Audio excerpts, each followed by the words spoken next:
Assalamualaikum warahmatullahi wabarakatuh. Dan salam martabatkan budaya membaca.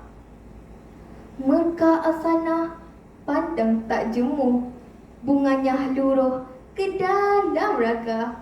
Buku laksana lautan ilmu, dasarnya penuh mutiara berharga.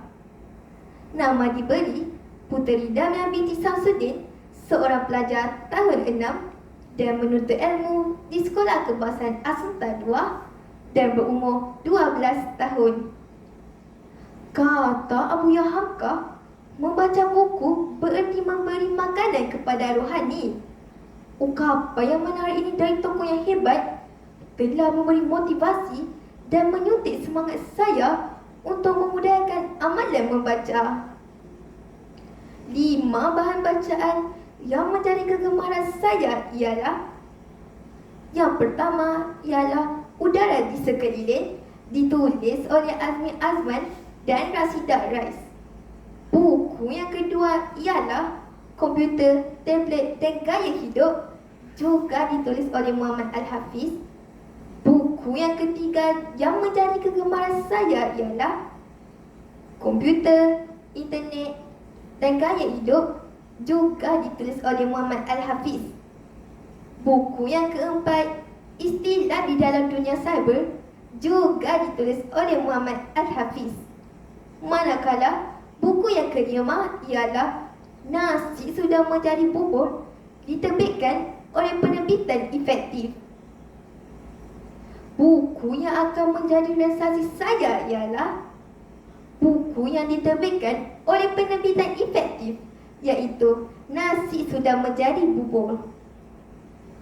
Buku ini sebuah siri pengajaran nilai murni yang diterbitkan pada tahun 2021. Buku ini bersaiz sederhana. Berat buku ini hanya 0.32 kg sahaja. Buku ini mudah disimpan dan dibawa ke mana-mana sahaja. Buku ini dikategorikan buku bahasa Melayu fiksyen dan mempunyai 32 muka surat halaman bercetak dan sangat berbaloi kerana buku ini berbentuk siri pengajaran dan menerapkan unsur nilai-nilai murni yang ditonjolkan melalui ceritanya. Buku ini berkonsepkan buku kata yang ceria. Ini mampu menarik minat kanak-kanak. Buku ini ringkas untuk difahami dan tidak syarat dengan info-info untuk kanak-kanak mendalaminya. Selain itu, ilustrasi grafik yang berwarna-warni mampu menarik minat kanak-kanak. Turut disediakan penambahan tentang maklumat kosakata juga ada di setiap helaian buku. Soalan kuis uji minda juga disediakan. Yang paling penting, buku ini bukan semata-mata buku cerita yang penuh dengan pengajaran, tetapi buku ini juga memberi impak kepada kita dengan mengaitkan pengajaran dengan kehidupan seharian kita. Izinkan saya menceritakan sedikit sinopsis buku ini. Buku ini menceritakan seekor burung puyuh yang mempunyai ekor dan bulu yang sangat cantik. Ekor dan bulu burung puyuh kelihatan berkilau-kilau apabila terkena pancaran cahaya matahari. Pada masa itu, tiada seekor burung pun yang mempunyai ekor dan bulu yang cantik. Burung puyuh sentiasa mendapat pujian daripada haiwan-haiwan lain.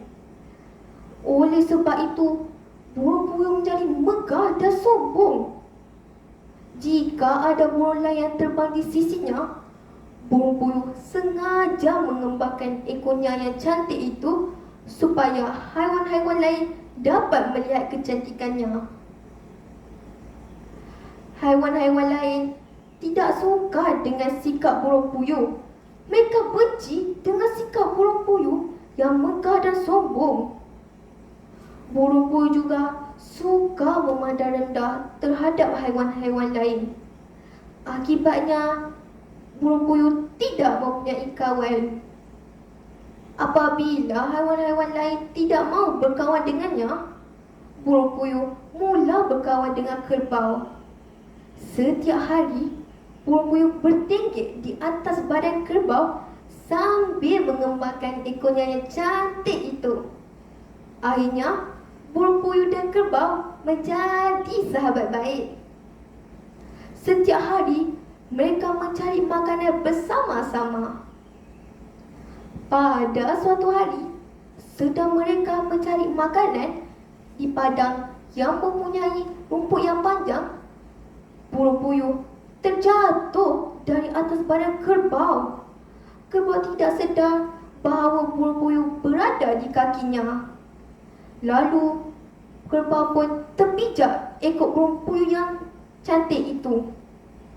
Lalu, ekor burung puyuh rosak dan tercabut. Burung puyuh berasa sedih, kesal kerana kehilangan ekornya yang cantik itu. Bak kata pepatah, nasi sudah menjadi bubur, tidak boleh buat apa apabila sesuatu sudah terjadi.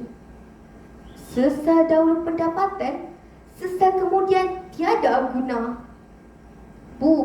Pengajaran yang saya dapat dalam buku cerita ini ialah jangan sikap sombong dan bangga diri. Sikap seperti itu akan mendapat balasan yang buruk dan memalukan diri. Selain itu, pengajaran yang lain ialah kita perlu bersyukur dengan apa yang kita ada, kerana mensyukuri setiap kelebihan atau kekurangan dapat meningkatkan keimanan dalam diri kita. Mesti tertanya-tanya, di manakah saya mendapat buku cerita yang sangat menarik ini? Saya meminjam di perpustakaan Sekolah Kebangsaan Assunta II. Guru-guru di sekolah saya menggalakkan kami untuk membudayakan amalan membaca dan sangat menggalakkan kami untuk meminjam bahan bacaan untuk mengisi masa lapang. Buku ini berbaloi untuk dibaca kerana buku ini mempunyai banyak pengajaran kepada kita. Selain daripada tajuk buku ini, terdapat segi pengajaran yang lain.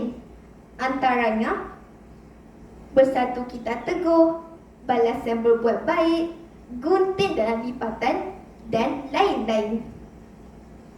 Sebelum saya mengakhiri bicara buku ini, izinkan saya melafazkan serangkap pantun. Harus sungguh bunga kemboja, bunga karangan cantik tersemat. Janganlah membaca kulit sahaja, telitilah kandungan sehingga tamat. Akhir kalam dari ilmu amalan membaca. Sekian, terima kasih.